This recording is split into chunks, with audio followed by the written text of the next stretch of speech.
harga saham gabungan anjlok hingga menyentuh level 4.800. Banyak investor panik melihat investor asing ramai-ramai hengkang dari pasar modal. Apa yang terjadi? Apakah kondisi akan semakin memburuk? Berikut analisis IHSG dari Andi Ferdinand, Head of Research Batavia Prosperindo Sekuritas Manajemen. Kalau yang saya lihat memang penurunan signifikan tuh mulai terjadi sejak adanya angka GDP growth kita ya, yang ternyata hanya 4,7% di first Q 2015. Itu yang pertama. Dan yang kedua, dari laporan kinerja emiten first Q 2015 itu juga sudah mulai terlihat adanya tanda-tanda pertumbuhan yang mulai melambat. Jadi ini kan sejalan, dan di samping itu juga kalau kita lihat dari data-data ekonomi yang lain seperti penjualan semen, penjualan otomotif, itu semua juga memperlihatkan adanya tanda-tanda perlambatan. Nah, inilah yang mendorong investor untuk menarik sahamnya. Di samping itu juga ada faktor pelemahan rupiah.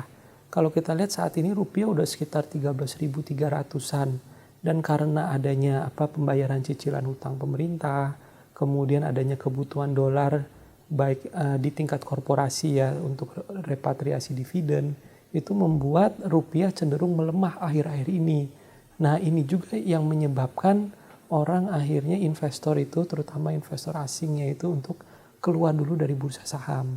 Jadi makanya kalau kita lihat akhir-akhir ini ya terjadi pelemahan yang cukup signifikan ya di IHSG. Kalau yang saya lihat mulai dari sekitar Juli ya, itu tekanan terhadap rupiah udah mulai mereda. Jadi diharapkan tuh di IHSG sendiri atau di bursa saham bisa timbul gairah baru. Katalis yang cukup signifikan yang saya harapkan bisa terjadi itu adalah dari program infrastruktur pemerintah yang dijalankan bersama dengan swasta, dan diharapkan inilah yang bisa mendorong pertumbuhan ekonomi kita. Jadi kalau first Q 2015 hanya 4,7, di kuartal 2 mungkin belum banyak menunjukkan improvement, tetapi di kuartal 3 yang saya harap bisa mulai meningkat. Kenapa? Ya karena yang pertama adanya program infrastruktur itu, kemudian yang kedua karena di dalamnya itu kan ada masa lebaran ya, di mana konsumsi biasanya meningkat. GDP kuartal 3 itu kan biasanya keluar pada kuartal 4. Jadi menurut saya IHSG baru akan meningkat dengan signifikan itu pada kuartal 4 nanti. Target saya itu sekitar masih di atas 5.000 ya, sekitar 5.000-5.200-an.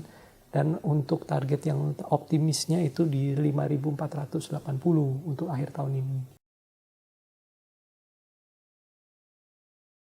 Nah, kalau dalam kondisi saat ini karena adanya pelemahan rupiah dan perlambatan ekonomi yang terjadi di semua sektor, jadi sebenarnya untuk saat-saat ini kita sebaiknya beralih ke sektor yang sifatnya defensif. Jadi kalau pilihan saya lebih kepada konsumer. Karena yang namanya konsumsi itu kan Indonesia dengan jumlah populasi yang besar, dan yang namanya ya mau resesi atau enggak orang tetap perlu makan. Jadi ya sektor ini nih bisa dibilang kayak nggak ada matinya. Jadi sektor konsumsi itu bisa dicermati. Kemudian juga sektor plantation atau CPO ya, ini karena ekspektasi akan adanya El Nino. Kemudian dilihat dari valuasi sekarang juga cukup menarik, dan ini pun juga masih berhubungan dengan konsumsi. Kemudian kalau misalnya proyek pemerintah benar-benar bisa berjalan, ya kita bisa mulai kembali ke sektor-sektor yang berhubungan dengan proyek infrastruktur. Seperti misalnya perbankan yang mengucurkan kredit ke infrastruktur, kemudian juga sektor konstruksi, semen. Nah, tetapi ini kan menunggu konfirmasi dulu bahwa pembangunan infrastrukturnya berjalan.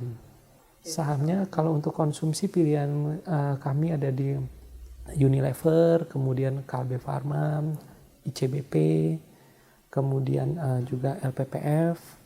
Lalu kalau untuk sektor defensif yang lain seperti Telkom itu juga bisa. Kalau untuk di sektor yang terkait dengan infrastruktur ya, apabila program infrastruktur benar-benar berjalan sesuai ekspektasi, itu untuk bank itu ada di BRI, kemudian ada di Mandiri, BNI, bank-bank besar. Lalu juga konstruksi seperti di Wika, Adi, Weton, lalu juga semen, SMGR, INTP gitu.